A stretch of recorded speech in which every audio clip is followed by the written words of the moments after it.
Welcome to Simply CX. I am Tina Knoll. I'm the producer of Simply CX and founder and principal creative of Large Media. Today, I'm spending some time with your host, Nicole McKinley, to reflect back on everything that we learned from the last season of Simply CX. Nicole, you and I have talked a lot about what you've gained and what you've learned from the wonderful conversations you've had here on Simply CX. So when you look across this season, what rises to the top most for you? What rises to the top for me is this combination of the power of human connection in parallel to the power of AI.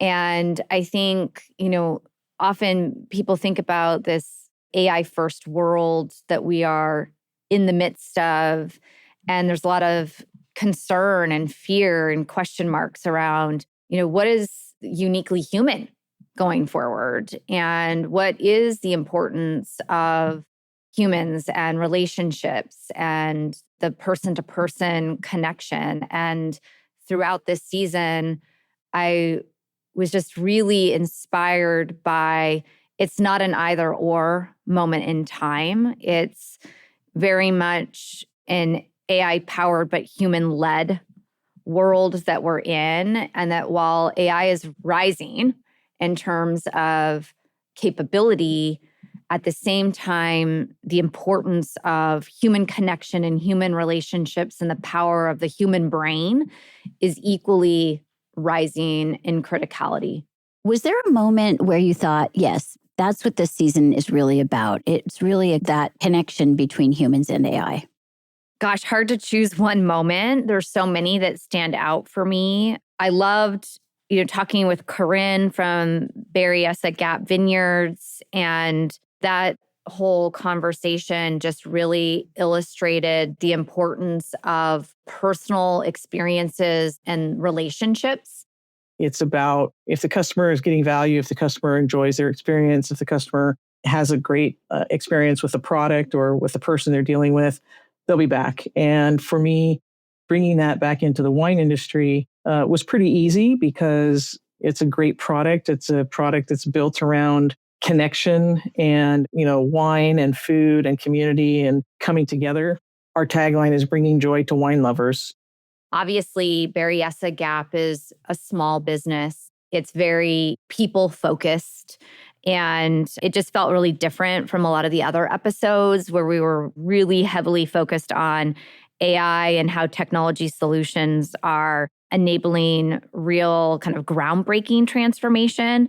Yet in Berryessa Gap, they've applied some elements of technology and AI, but it's being used to create joy and even more of a personal connection and freeing up time for people, in this case, working, at the winery or across the vineyards, to be able to have more time and more opportunity, to connect with one another, connect with customers, and really create this memorable winery experience. That one stood out for sure. And then talking with Tom Winter from Kantar on the other end of the spectrum, where Kantar is on the forefront of real transformational AI capabilities in the research and insights space.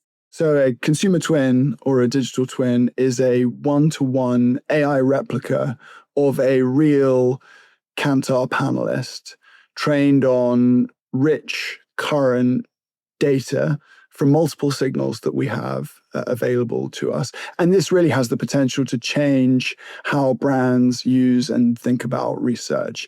It's the best combination of validated, real human data combined with the latest AI and data science techniques. So a synthetic consumer twin is almost like a digital twin. Exactly. And it enables marketers and researchers to access totally new use cases and to work at speed and scale that they've never been able to before. He talked about the importance of the researcher and the insights leader, and them now more than ever becoming a strategic thought leader and business partner for other parts of companies that they are serving, and really elevating their importance and what they uniquely bring as humans and as leaders, at the same time that this whole concept of a digital twin equivalent is being developed, a synthetic consumer twin, and just that dichotomy. Yet at the same time, it's complementary. And it just goes to show that it's that power of human plus AI that is really changing the game in customer experience. It's interesting because the age of AI is rapidly changing. There was lots of fear, confusion. It was separate than us, separate than the human. And now what I'm hearing and learning from having a front row seat to Simply CX has been that the foundational knowledge, the expertise, the human-led piece of it is the most powerful. As we think about that, what does this all mean in the context of customer experience right now?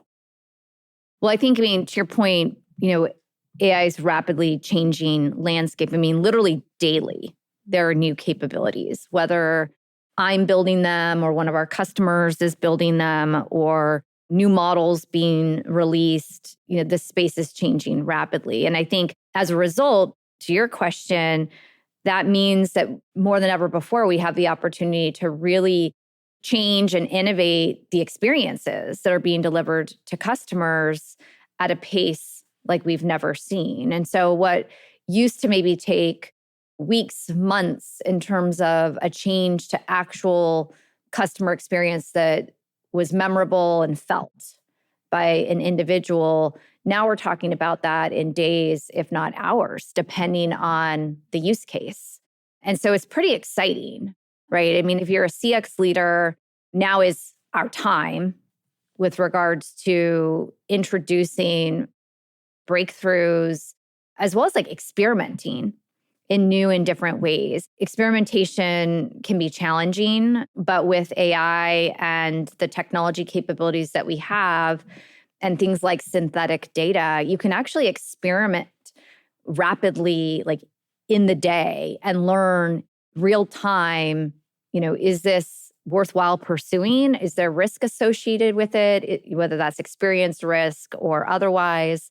And you can then adjust your approach to making experience improvements. So it's a pretty exciting time, both as CX leaders, but also for our customers and partners as well. I've heard you say, if you can imagine it, you can make it in this new world. And so certainly that's resonated throughout the show. Nicole, the Myra Golden episode gave us a really practical example, AI helping human agents using her 3R framework, the regulate, redirect, and resolve high emotion conversations. What stood out to you about that? Well, I just loved my conversation with Myra. She's really at the forefront of helping people, oftentimes call center employees, more effectively manage really high stakes conversations. The reality of what we see is that the calls that do reach a human are more complex. These are the difficult calls, because by the time someone, I've been on my phone for 5 minutes typing with my thumbs and I still don't get the answer that I want. I had the problem when I opened the AI, and now I'm frustrated on top of the initial problem I had. So there is more friction, more emotion involved when they do reach a human. And so I'm hearing directly from the agents telling me that their job is actually harder, more stressful, because the contacts that do reach them, the people are more angrier, they're more intense, they're more impatient. So what they're left with are the harder calls, which makes de-escalation work more important.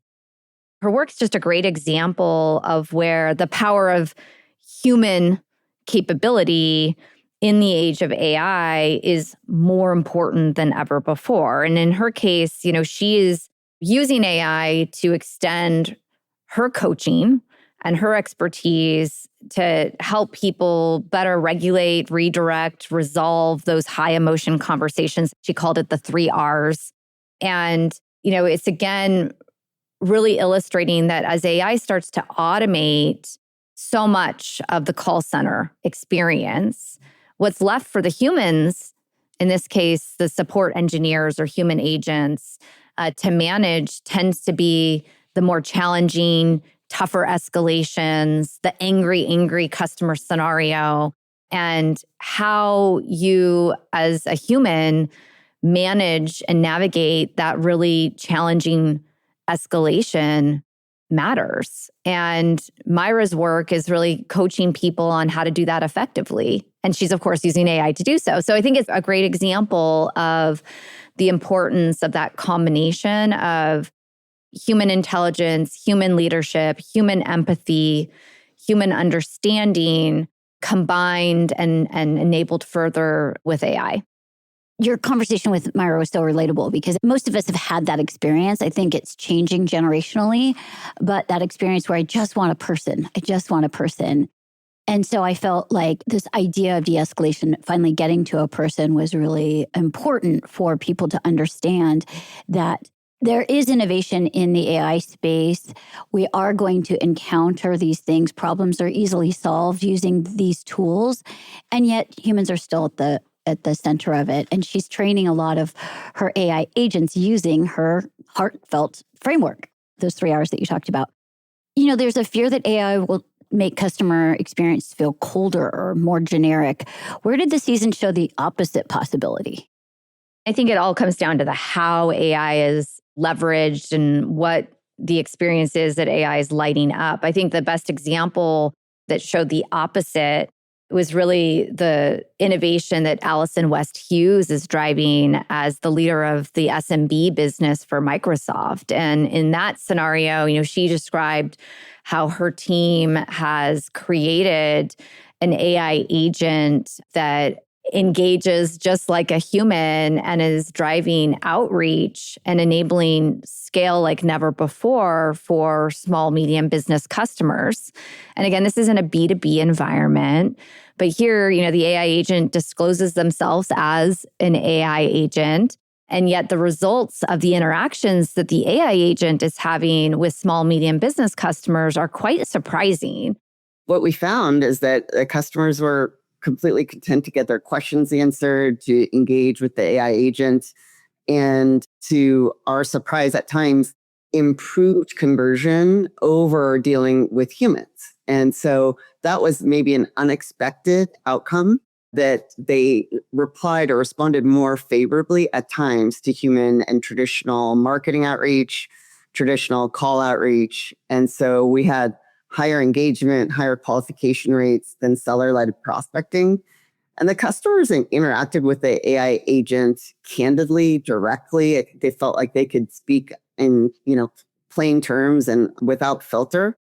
So what we learned was somewhat surprising was that they felt like the engagement was less transactional. It was more helpful to them. So the AI agent was more oriented on the tone of the conversation, the back and forth, instead of thinking about how am I going to get to this outcome that I'm trying to drive as a seller.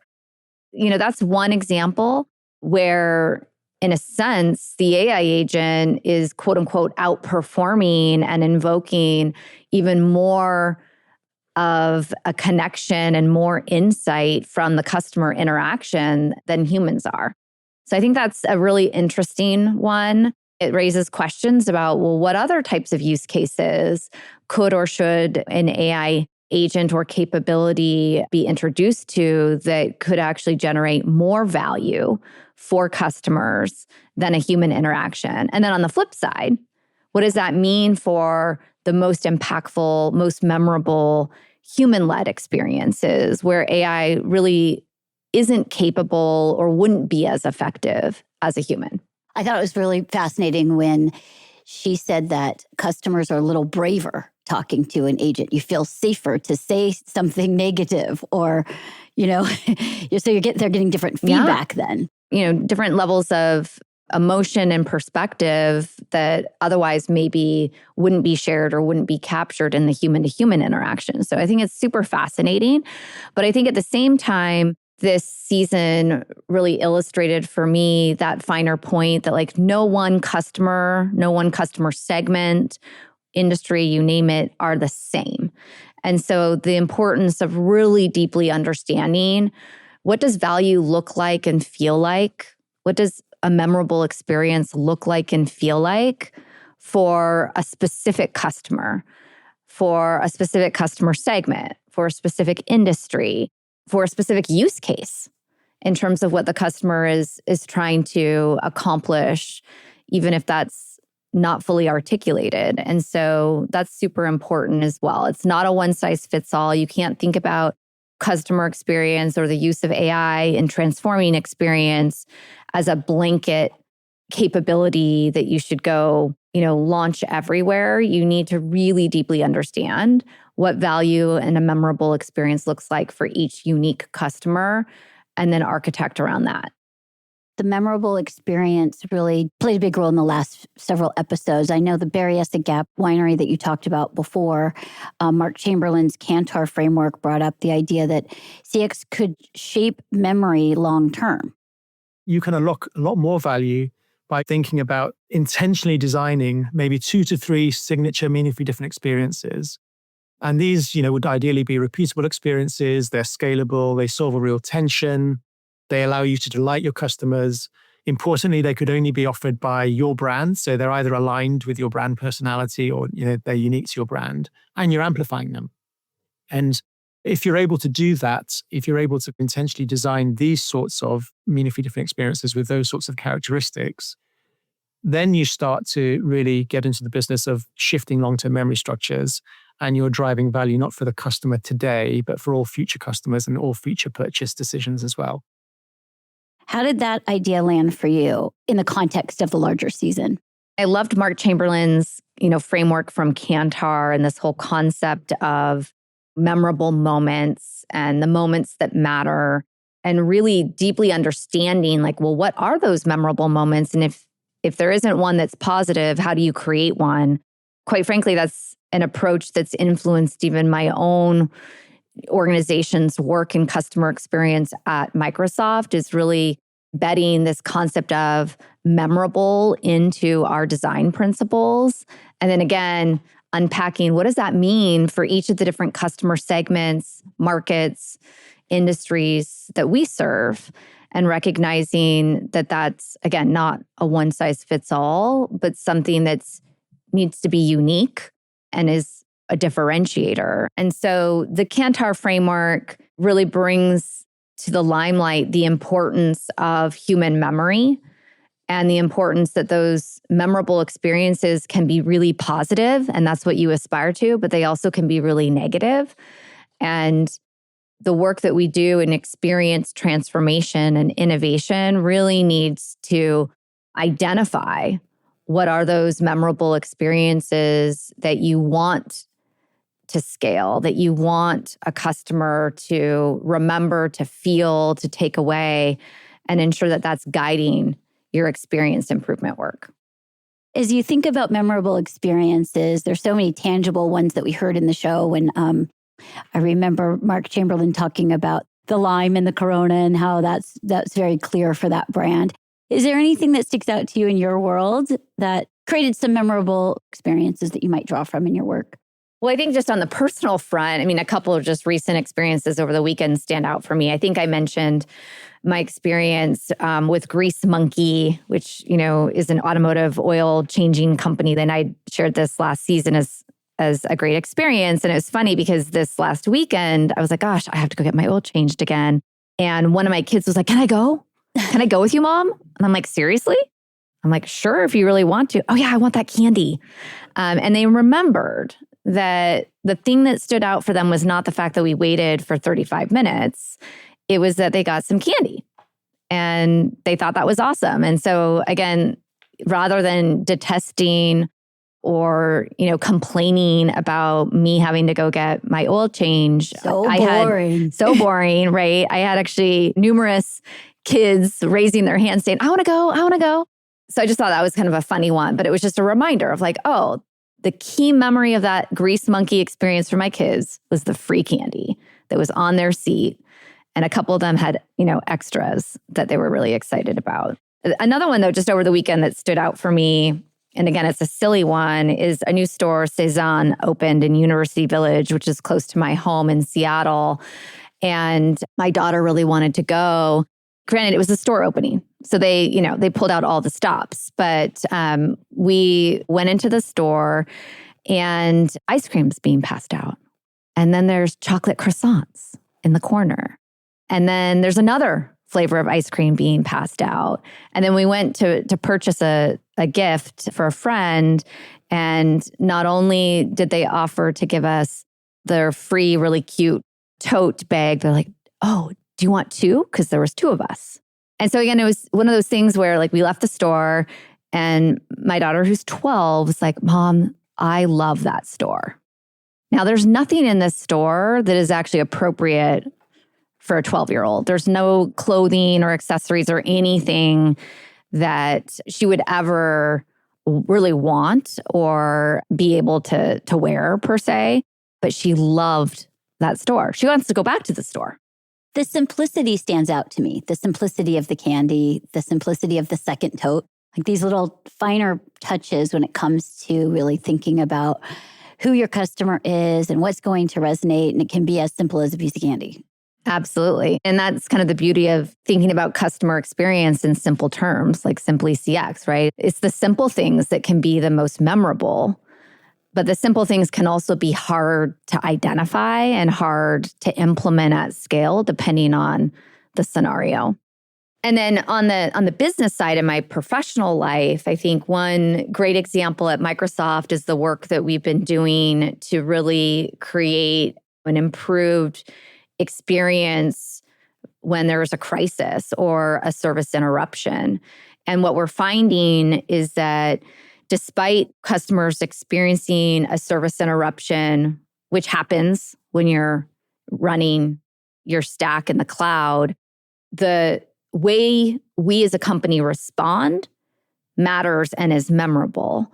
And we've invested significantly in ensuring that we mobilize the Microsoft team to proactively connect with customers, reach out to customers when there is a service interruption, as well as get ahead of and help prevent the impact of an inevitable service interruption.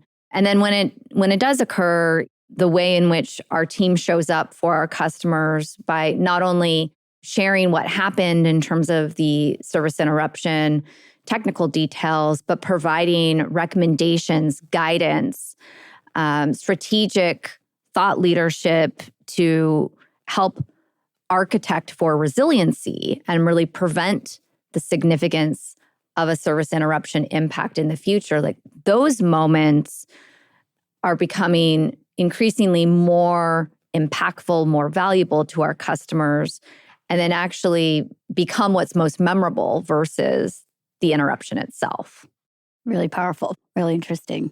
Completely changes the perception. The Global Objects episode with Jess Lauren, the founder of Global Objects, brought up digital twins and the importance of accuracy. What stood out to you about that episode? Beyond just the very cool innovation that Jess and the Global Objects team is building out, kind of back to memorable experiences and why it matters. Like at its core, Jess talked about her motivation to build Global Objects as a company came from a really special memory that she had with her grandma and going to the theater and watching The Little Mermaid and how that just was such a precious, valuable memory for her. My very first moment when I really felt content affect me in a way was when a headset had just been released to the market. And being a techie, I got it right away, put it on. And one of the apps was Disney had released their ability to go into theater. And it was a very elaborate theater, the big red curtains, gold tassels. And I'm a kid who grew up in Chicago. And when you would go see a film in Chicago, you could go into these elaborate, like almost opera houses that also doubled as a movie theater. And I remember going to these locations with my grandmother. That was our thing. We would go to the movies together and get popcorn and candy. And I'm going to start crying. Oh my God, you got me like, oh. But I put on the headset. I went into the theater environment they had, and I put on The Little Mermaid to watch. And I just remember starting to watch the film and being exactly transported back to that time of sitting next to my grandmother, eating popcorn, watching Little Mermaid as a child. So that was one of my really first experiences of, okay, a photoreal environment while watching content can really be this immersive experience, taking you back to a time in your life. And this whole concept of how can we preserve memories? How can we preserve what was a memorable experience really launched this whole concept of global objects and creating digital twins of objects across the globe so that they are preserved indefinitely and not just a standard replica of a given object, but an accurate down to every single aspect of the dimension, the color, you name it, is really how Jess is using technology to preserve those memories, right? And then if you think about that, 100 years from now, the things that will still be accessible and can be experienced by our children's children and what have you. And it's pretty powerful, but it all comes back to like invoking that human experience and really raising the importance of what we remember and what that feels like and how special and valuable that can be. Nicole, is there a guest that surprised you this season? I think Jim McDonnell stands out. And, Jim and I are colleagues and work closely together. I have great respect for him and all the work that he's leading at Microsoft. And I think when he teed up this whole concept about AI agents now being customers, because AI agents are influencing and guiding recommendations and proposing actions and decisions that a business leader could or should be making. One of the things that we've recently surfaced is that many of these early stage developers in particular are actually using AI agents to make their platform choices and help configure those environments and so forth. So in some sense, the agent is now our customer because they're the ones we have to influence. It's not the traditional influencers that are online writing blogs. It's agents that are making recommendations, right? This whole concept of we now need to really think about AI and AI agents as customers in addition to humans as customers, I think is a really provocative, interesting perspective that surprised me, but I also equally believe we need to embrace that concept. And I think by doing so, there's a whole new world of opportunity for us to go after in the experience space. What was also interesting about Jim was the restaurant connection, that was carrying over, going back to the human and AI connection, how he's drawing from his experience as a restaurateur, the ultimate place you have to impress your customers. For sure. I mean, I think that, Jim's experience as a restaurant owner and creator is a great example of him immersing himself in unique, memorable customer experiences. And then he's able to parlay that insight and that learning into the technology realm at our work at Microsoft. So it again illustrates that both matter. They're complementary, they're necessary. And that power of the human connection, the human experience, the human insight in conjunction with AI is the real unlock opportunity. We had a phenomenal lineup of conversations and insights in Simply CX in the last several episodes. As you look to the future, and we're about to build a bunch more episodes, what are you looking forward to? What do you think's next for Simply CX?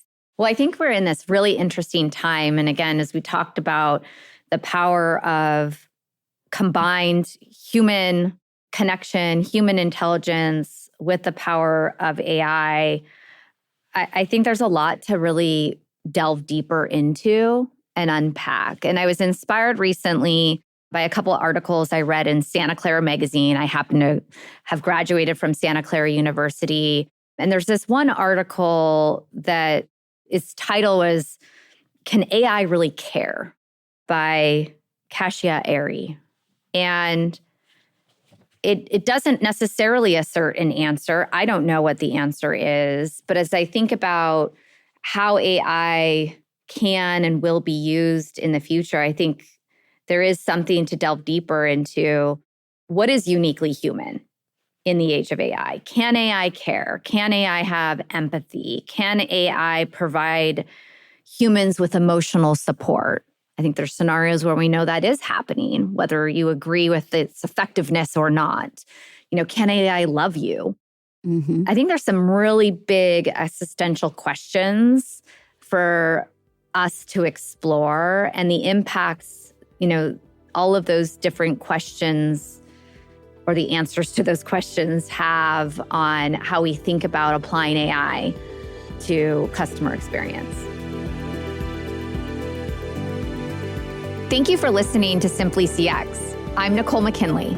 Our show is produced by Large Media. That's LARJ Media. Special thanks to Elizabeth Machado. To find out more about today's guests, check out the links in the show notes. If you have your own challenges or questions, email us at simplycx@microsoft.com. And please share today's episode with someone you think could learn from it. And follow me on LinkedIn to keep the conversation going.